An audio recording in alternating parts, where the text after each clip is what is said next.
توحید یہ ہے قل هو اللہ احد، معبود تو کہ اللہ ایک ہے۔ آہا مزہ آیا نا جی۔ محبوب ہمیں اپنی توحید بھی تیرے زبانی پسند ہے، ساری دنیا کو آتی ہے یار سورت قل هو اللہ احد، قل هو اللہ احد اللہ۔ محبوب اگر توحید تیرے وسیلے سے ہو، تیرے واسطے سے ہو، تیری نسبت سے ہو، محبوب ہمیں وہ توحید پسند ہے۔ محبوب ہم اس کو اپنی بارگاہ میں قبولیت دیں گے۔ اگر کوئی خالی توحید لے کے آئے تو وہ شیطانی توحید ہے، دونوں کا ذکر اللہ نے قرآن میں کر دیا۔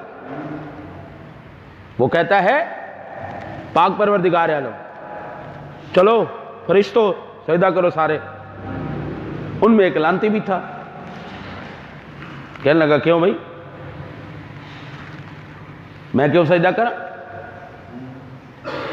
فرمایا حکم ہے میرا مولا، یہ تو بشر ہے، بشر کو سجدہ کرو۔ او بابا دیکھو نا جی، آسان سی بات ہے، کوئی مشکل بات نہیں۔ عبادت کون سی ہے؟ عبادت وہ ہے جو تو میں سمجھتے ہیں یا تیری میری عقل کہے وہ عبادت ہے، یا جو اللہ کہے وہ عبادت ہے۔ سادہ سی بات ہے۔ عبادت جو اللہ ارشاد فرمائے وہ ہے، تیری میری جو عقل۔ اچھا اب یہ بتائیں، کوئی بندہ اگر پتھر کے سامنے سجدہ کرے مسلمان رہے گا کافر ہو جائے گا؟ کافر ہو جائے گا نا، ٹھیک ہے جی، پکی بات ہے، اس میں پریشان ہونے والی بات ہی کوئی نہیں۔ لیکن قرآن کہتا ہے وَاتَّخِذُوا مِن مَّقَامِ إِبْرَاهِيمَ مُصَلًّى، جس پتھر کے اوپر ابراہیم کے قدم لگ گئے وہاں پہ سجدہ کرو۔ اب ہے وہ پتھر، اب وہاں پر سجدہ کرنا کیا ہو گیا؟ عبادت ہو گیا، حکم ہو گیا۔ ہے وہ پتھر، وہاں پر سجدہ کیوں کریں؟ اس کو مصلی کیوں بنائیں؟ وہاں پر سر کیوں ٹیکیں؟ فرمایا اس لیے کہ اس پتھر کو میرے نبی کے قدموں سے نسبت ہو گئی۔ جامع مسجد احمد مجتبیٰ کی ٹوٹی کھولو، پانی پیو، جو کھڑا ہو کے پیے گا اس نے سنت ادا نہیں کی، جو بیٹھ کے پیے گا اس کو سنت کا ثواب ملے گا۔ ہے یہ بھی پانی، لیکن جب آب زمزم مل جائے تو کوئی بندہ کھڑا ہو کے پی لے، اس کو گناہ ملے گا؟ نہیں۔ کیوں بھائی؟ اس پانی کو نسبت نبی سے ہو گئی ہے، وہ بھی پانی ہے، یہ بھی پانی۔ کوئی گنگا میں اشنان کرے تو یہ شرک ہے، لیکن کوئی آب زمزم سے نہائے تو یہ ثواب ہے جی۔ ہے وہ بھی پانی، ہے یہ بھی پانی۔ کوئی پتھروں کو ایسے مارے، پتھر مارے پتھروں کو، نون سینس ہے، مت ماری گئی، پتھروں کو مار رہا ہے۔ لیکن وہی حاجی جا کے پتھر اٹھائے اور ایسے کھڑے پلروں کو ٹھوکے،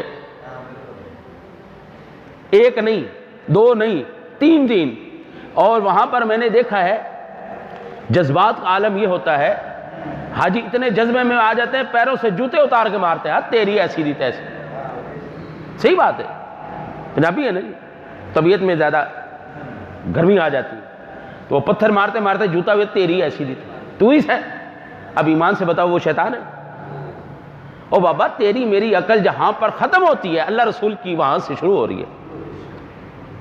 وہ عبادت نہیں جو تیری عقل کا ہے، عبادت وہی ہے جو اللہ رسول فرمائے۔ عبادت وہ ہے بھئی آج یہاں سے لے کر میں دوڑا جاؤں ادھر، پھر وہاں سے دوڑا آؤں، چلو ایک دفعہ تو ہماری قوم کہے گی پتہ نہیں مولوی صاحب کو کوئی کام ہے جس کی وجہ سے دوڑے جائے، لیکن پھر میں دوڑوں، پھر میں واپس آؤں، پھر میں دوڑوں، پھر میں واپس آؤں، دنیا کہے گی مولوی صاحب ماتیں ماری گئی ہیں نسیہ پھر دے۔ اب وہاں پر ایمان سے بتاؤ، صدیوں پہلے اماں جی کو تو ضرورت تھی پانی کی، خوف تھا، ڈر تھا میرے بچے کو کچھ ہو نہ جائے، وہ دوڑی کبھی ادھر دوڑی جا رہی، کبھی ادھر دوڑی جا رہی۔